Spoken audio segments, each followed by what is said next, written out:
pessoal, bem-vindos a mais uma aula do Excel Coaching. Hoje vamos trabalhar com campo calculado, com segmentação de dados, tudo isso observando a nossa aba de analisar. Bem, na última aula a gente viu a respeito sobre criação de tabela dinâmica, a gente utilizou aqui uma base de dados que foi os nossos lançamentos, e agora eu vou ensinar para vocês uma parte bem importante da nossa criação de tabelas dinâmicas, que é a nossa aba analisar. Bem, a princípio a gente tem aqui como primeira opção a possibilidade de alterar o nome da nossa tabela. Então, a gente pode alterar o nome aqui, por exemplo, e ao invés de tabela, a gente pode escolher aqui o nome tabela de resultados. A partir de agora, o nome dessa minha tabela dinâmica vai ser tabela de resultados. É importante a gente renomear a nossa tabela pelo seguinte fato. Muitas vezes a gente vai utilizar essa tabela em codificações, em outras planilhas, então é importante a gente colocar um nome compreensível e que seja fácil de encontrar para facilitar nosso trabalho mais à frente. Aqui a gente tem a opção de campos ativos. Isso corresponde ao nome da minha coluna, a coluna que eu selecionei aqui. Então, se eu, por exemplo, mudar minha coluna da tabela dinâmica, a gente percebe aqui que o nome foi alterado.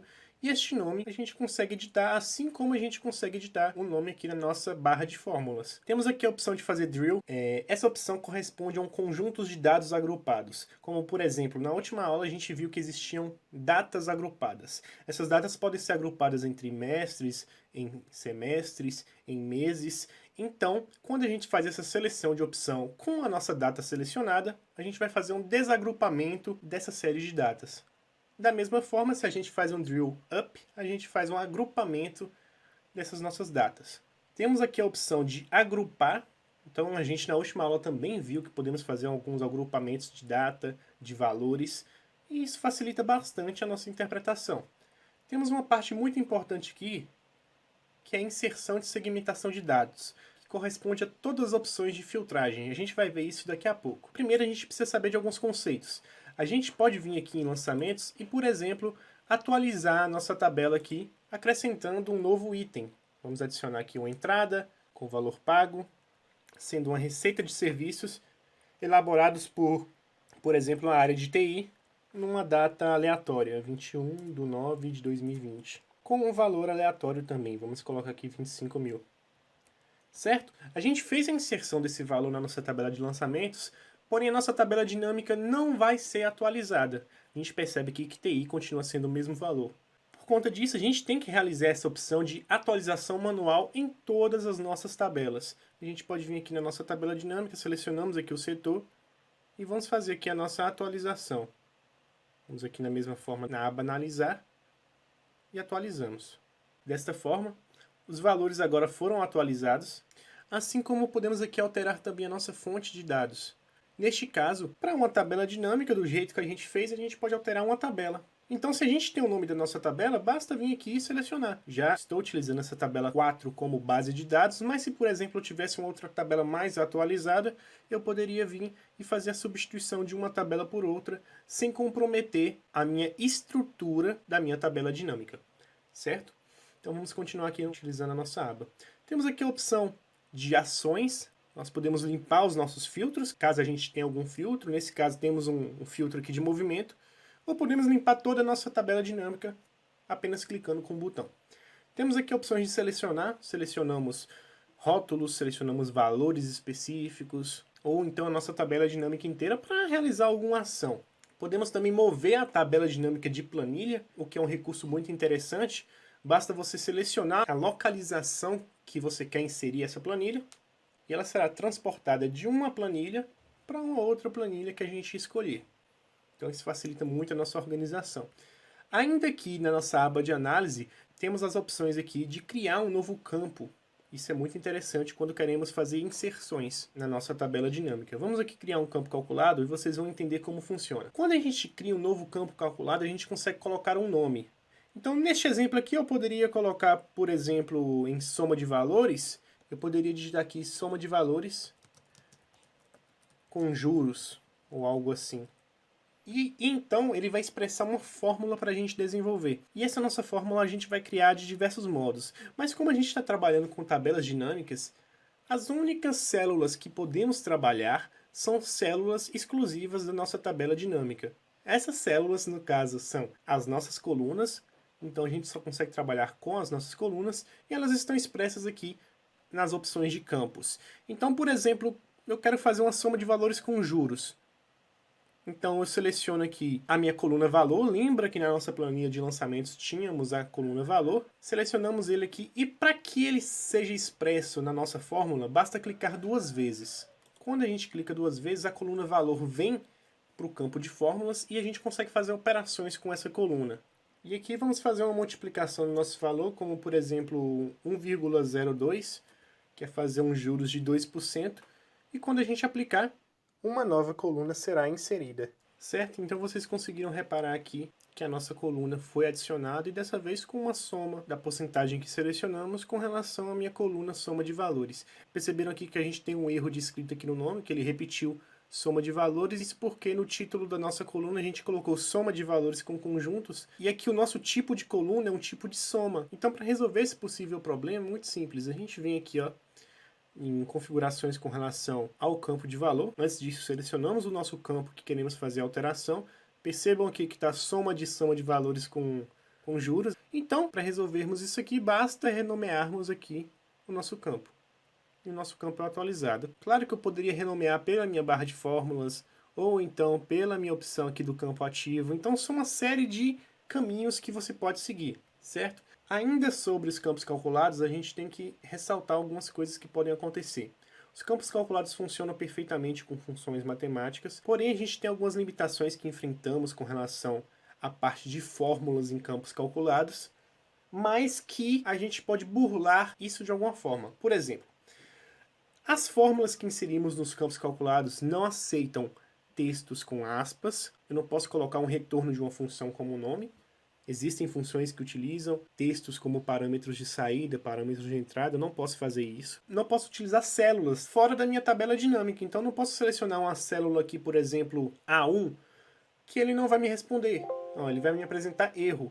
Então eu não posso fazer isso. Mas eu posso utilizar as funções. É claro que é um pouco diferente das funções que eu coloco na minha barra de fórmulas, que tem auto-preenchimento, mas eu posso fazer isso. Então vamos inserir um novo campo aqui que eu vou mostrar uma das táticas que a gente utiliza para burlar esses problemas com relação ao campo calculado, principalmente com relação à formatação condicional, que é o seguinte.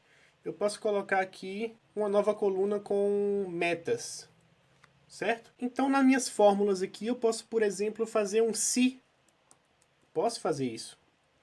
Coloco aqui, faço a indentação do meu se e posso colocar, por exemplo, a minha coluna valor como a coluna que a gente quer analisar. Então, eu posso fazer uma comparação aqui. Eu seleciono aqui, se o meu valor for maior que 20 mil, me retorne meta atingida. Então, eu venho aqui, preencho com ponto e vírgula, e aí eu coloco o meu segundo parâmetro, mas como eu disse para vocês, essa opção de campo calculado não aceita que me retorne textos, entre aspas. Então eu posso fugir desse bloqueio utilizando operações binárias. Então eu quero que me retorne 1, por exemplo. E se não for isso, me retorne 0. E eu venho aqui e adiciono meu novo campo calculado. A gente viu aqui que ele está formatado da maneira incorreta, que ele realizou a soma de metas, mas a gente pode vir aqui, por exemplo, e renomear o nosso campo de valor aqui e colocarmos meta, por exemplo. Quero que esse valor seja formatado como número, não precisa ser formatado como valor de moeda. Venho e aplico. E pronto, a nossa coluna foi alterada. Vemos aqui que a administração atingiu nossa meta, que o financeiro já não atingiu. E eu posso, por exemplo, aqui, vir na página inicial aqui e fazer uma formatação de dados simples, que o valor 1 ele me retorne meta atingida e que o valor 0 ele me retorne meta não atingida. Então são esses recursos que a gente como desenvolvedor pode utilizar para tentar burlar algumas funcionalidades que o Excel não nos permite. Bem, assim como qualquer uma outra coluna, eu posso vir aqui e desativar ela não vai ser mais exibida. Como eu disse, posso renomear, posso fazer alterações com ela, como qualquer outra coluna da nossa tabela dinâmica. E o interessante é que quando a gente utiliza esse campo calculado, quando a gente coloca nossas fórmulas, elas não são expressas na nossa barra de fórmulas. Então a gente, por exemplo, consegue ocultar para uma apresentação ou para uma lista de clientes fórmulas que você não quer mostrar, mas a gente tem como mostrar essas fórmulas. Para isso, a gente ainda assim, em campo calculado, vem e seleciona a opção lista de fórmulas. Neste caso, ele vai mostrar todos os campos calculados que a gente criou, juntamente com cada fórmula específica. A gente consegue nessa planilha colocar algumas observações criadas por nós, já existem aqui algumas observações feitas por padrão, então é outro recurso bastante interessante. E ainda aqui a gente tem uma opção aqui que é a ordem da resolução. Com relação a ela é o seguinte: a gente pode criar vários campos calculados, uma ou mais colunas são afetadas por nossos cálculos,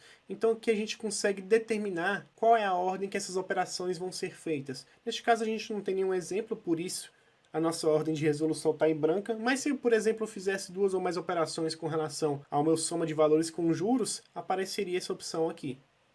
E aí a gente faria a movimentação para cima ou para baixo. Ainda que a gente tenha a opção de ferramentas, a gente pode criar um gráfico dinâmico, a gente vai ver isso na nossa próxima aula. E aqui a opção de mostragem, onde a gente consegue mostrar a nossa lista de campos, que é justamente nossos campos da tabela dinâmica. Podemos mostrar os cabeçalhos dos campos, os botões. E isso é bem interessante quando você quiser ocultar alguma área da tabela ou ocultar essa lista de campos para que não apareça caso algum usuário clique sem querer nessa sua tabela dinâmica. E agora vamos à inserção de segmentação de dados. Com ela é o seguinte: segmentação de dados é o seguinte, é um processo de filtragem.